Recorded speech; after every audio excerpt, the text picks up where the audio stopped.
हे friends, मैं नेहा आज आपको बताने जा रही हूँ कि हमारे लिए इनकम टैक्स के स्लैब्स रिजिम में जो हमें ऑप्शंस दिए गए हैं उसमें हमारे लिए क्या बेनिफिशियल है, ओल्ड या फिर न्यू। तो आइए अब हम स्टार्ट करते हैं। सबसे पहले हम बात करेंगे इसके बारे में कि जो इनकम टैक्स है वो चार्ज होता है इंडिविजुअल की जो इनकम होती है उस पर। इसमें जो टैक्स रेट्स बेस्ड होते हैं वो रेंज ऑफ इनकम के ऊपर होते हैं, जिसको हम इनकम स्लैब्स कहते हैं। जितनी इनकम होगी उतना ही ज़्यादा टैक्स होगा। Tax slabs tends to undergo a change during every budget. जब भी हमारा बजट आता है तो हर बार हमारी टैक्स स्लैब्स चेंज होती है। इस बार जो यूनियन बजट 2020 में हमारी जो फाइनेंस मिनिस्टर है निर्मला सीतारमण, उन्होंने प्रेजेंट किया है और उन्हें रिस्ट्रक्चर्ड किया है 5 लाख की इनकम के आगे। इस बजट 2020 के अकॉर्डिंग हमारी स्लैब्स में क्या डिफरेंस है, बजट 2020 से पहले का और उसके बाद का दोनों में क्या डिफरेंस आए हैं, आइए हम डिस्कस करते हैं। 2,50,000 पर दोनों में ही एग्जम्प्ट है। 2,50,000 से लेकर 5 लाख पर 5% है दोनों में ही। 5 लाख से लेकर 7,50,000 पर जो पुराना रिजिम है हमारा उसमें 20% है, बट न्यू टैक्स रेट में 10% है। 7,50,000 से 10 लाख में वही 20% है और न्यू टैक्स रेट में 15% है। 10 लाख टू 12,50,000 में 30% है और नई रिजिम में 20% है।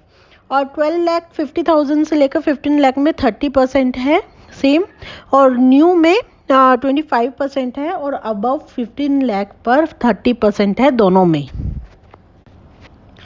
न्यू में जो टैक्स एग्जम्पशन और डिडक्शन है वो क्या क्या चेंजेस आए हैं।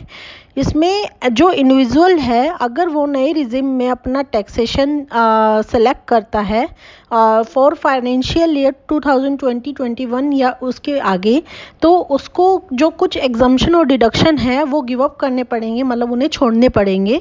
Like LTA, leave travel allowance, conveyance, relocation allowance, children education allowance, helper allowance, house rent allowance, other special allowances जो सेक्शन 1014 के अंदर आते हैं, या स्टैंडर्ड डिडक्शन जो 50,000 की हमारी स्टैंडर्ड डिडक्शन है वो भी छोड़नी पड़ेगी, और इंटरेस्ट ऑन हाउसिंग लोन जो सेक्शन 24 के अंदर आते हैं, और चैप्टर 6A की डिडक्शन जो 80C, 80D, 80E जो जितने भी हैं उनको सबको छोड़ना पड़ेगा, लेकिन 80CCD2 और 80JJA को छोड़कर।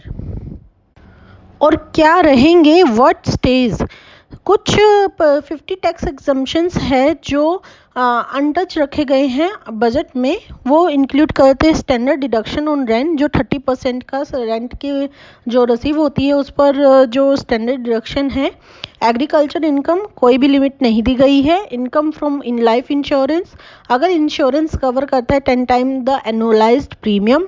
रिट्रेंचमेंट कंपनसेशन जो 5 लाख की है, VRS प्रोसीड्स वो भी 5 लाख की ही, और लीव इनकैशमेंट ऑन रिटायरमेंट्स वो भी 3 लाख की। इसमें गवर्नमेंट वर्कर्स के लिए कोई लिमिट नहीं दी गई है।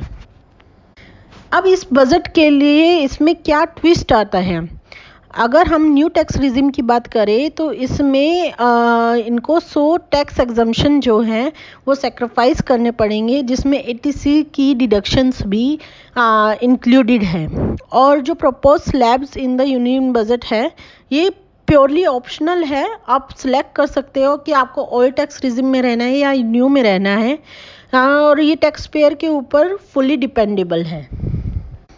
अब जो लोगों के मन में जो सैलरीड पर्सन है या फिर अदर पर्सन्स है जो बिजनेस पर्सन्स है, उनके मन में जो मेन क्वेश्चन आता है कि कौन सा बेनिफिशियल है हमारे लिए, ओल्ड रिजिम या फिर न्यू रिजिम, तो उसके चलते मैं आपको कुछ सॉल्यूशन देने जा रही हूँ कि क्या हम कैसे पता कर सकते हैं कि हमारे लिए कौन सा बेटर है।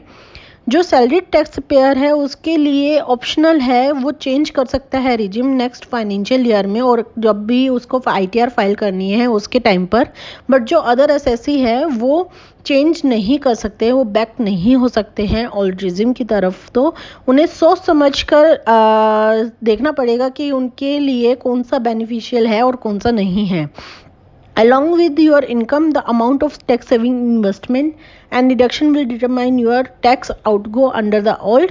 और जो न्यू रिजिम है, high number of tax slabs under the new regime with lower tax rates means हमें टैक्स स्लैब्स हाई दी गई है और लोअर टैक्स रेट्स दिए गए हैं, बट इसके अंदर हमारी कोई टैक्स सेविंग इन्वेस्टमेंट और डिडक्शन हमें अवेलेबल नहीं है। केस 1 जिसमें डिडक्शन आपकी अगर नील है और ब्रेक इवन, इस केस पर हमारा जो ब्रेक इवन ग्रॉस इनकम है 5 लाख। ब्रेक इवन का मतलब ये है कि हमारी डिडक्शन, और हम अगर न्यू रिजिम को सिलेक्ट करते हैं तो हमारी जो जो ग्रॉस इनकम 5 लाख है, तो उस पर उस केस में हमारी दोनों की जो टैक्सेशन है वो इक्वल आएगी। तो इस केस में अगर आपकी कोई टैक्स सेविंग इन्वेस्टमेंट या डिडक्शन नहीं है तो आपके लिए न्यू रिजिम ही बेनिफिशियल रहेगा। अगर इनकम आपकी अबव है 5 लाख से। केस 2 आता है, डिडक्शन अगर 50,000 है तो इसके अंदर 6 लाख की इनकम है जो ब्रेक इवन ग्रॉस इनकम है। तो इसमें जो 6 लाख से अबव वाले इनकम वाले पर्सन हैं उनके लिए न्यू रिजिम सही रहेगा, और जो उससे कम वाले हैं 6 लाख से कम वाले बट डिडक्शन उनकी 50,000 की है तो उन्हें ओल्ड रिजिम ही बेटर रहेगा। केस 3 जिसमें डिडक्शन 75,000 की है, तो इस केस में ब्रेक इवन जो ग्रॉस इनकम है वो 6,50,000 की रहेगी, और इसमें 6,50,000 से अबव वाले न्यू रिजिम के अंदर ही बेनिफिशियल रहेंगे। केस 4 जिसके अंदर जो डिडक्शन है वो 1 लाख की है और ब्रेक इवन इसकी ग्रॉस इनकम जो है 7 लाख है, तो इस मीन्स कि 7 लाख से अबव वाले इसके अंदर उसके लिए जो सही रहेगा वो न्यू रिजिम है, और उससे कम वाले के लिए ओल्ड रिजिम ही बेटर रहेगा। केस 5 जिनकी डिडक्शन 1,50,000 है तो उनकी जो ब्रेक इवन ग्रॉस इनकम रहेगी वो 8,50,000 रहेगी। इट मीन्स कि उससे अबव वाले इनकम वाले को नया रिजिम ही सही रहेगा। Same as it is case 6 जिसमें 2 लाख की डिडक्शन है बट उसकी ब्रेक इवन जो ग्रॉस इनकम रहेगी वो 12,25,000 रहेगी।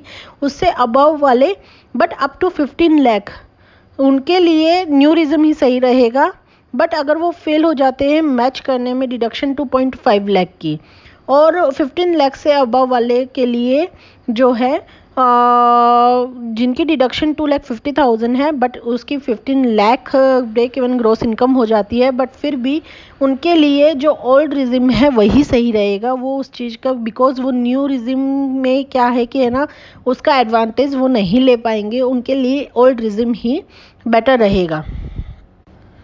और हमें जो प्रेफर्ड टैक्स रिजिम है उसको ऑप्ट करने के लिए क्या क्या स्टेप लेने पड़ेंगे, तो सबसे पहले हमें अंडरस्टैंड करना पड़ेगा कि आपको क्या सूट करता है। कि अगर आपकी टैक्सेबल इनकम बिलो है 5 लाख से या फिर उससे 15 लाख से ऊपर है तो आपके इन दोनों केसेस में ओल्ड रिजिम है वो आपको अलाउ करते हैं एग्जामिशंस जो आपको मोर सूटेड रहेंगे, बिकॉज इस केस में आपकी न्यू जो रिजिम है वो आपकी हेल्प नहीं कर सकता है, उस केस में आपका टैक्स ज़्यादा ही आएगा। और आपको एग्जामिशंस जो है वो चेक करनी पड़ेगी जी कि आपको ये चेक करना पड़ेगा अगर आप एग्जामिशंस लेते हैं तो आपका कितना टैक्स आएगा और एग्जामिशंस नहीं लेते तो कितना टैक्स आएगा। आपको मैथ करना पड़ेगा, इट मीन्स कि है ना आपको net taxable income post exemption calculate करना पड़ेगा, as well as new regime के अंदर भी आपको कैलकुलेट करना पड़ेगा। दोनों में से जिसमें टैक्स आपका कम आएगा आपको वही सूट करता है।